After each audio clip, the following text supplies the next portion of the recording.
Some of us never had a real experience with God because we don't fully trust Him. We're not following the commandments and we're not walking in His ways. We're not walking in the Spirit.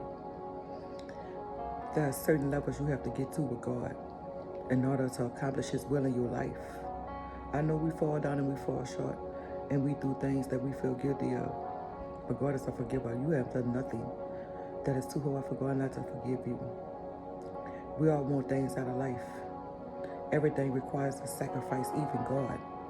For when you give Him your life, it is no longer than yours.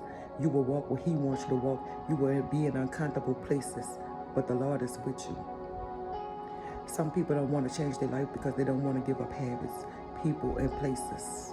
God requires a sacrifice, a change of life, mindset, wills, emotions.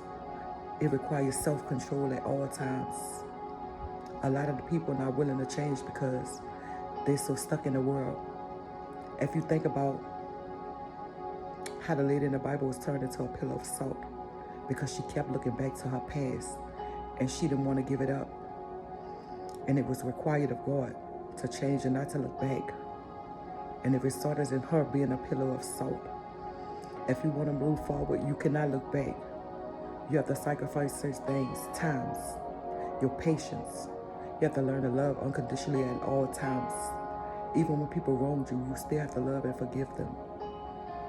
It's the fruits of the Spirit that we need in order for us to change. We have to work on ourselves, and we have to be in one accord with God. If you don't be in accord with God, how will you expect Him to work in your life? It's a relationship. It's not a title.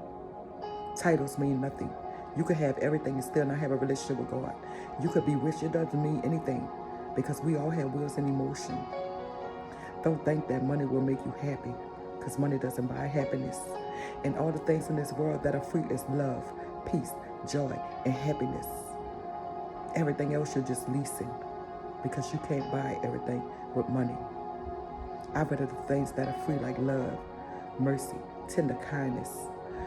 I love all those things. Everything else is just not for me. So make sure that you're in the right standing with God so His will may be done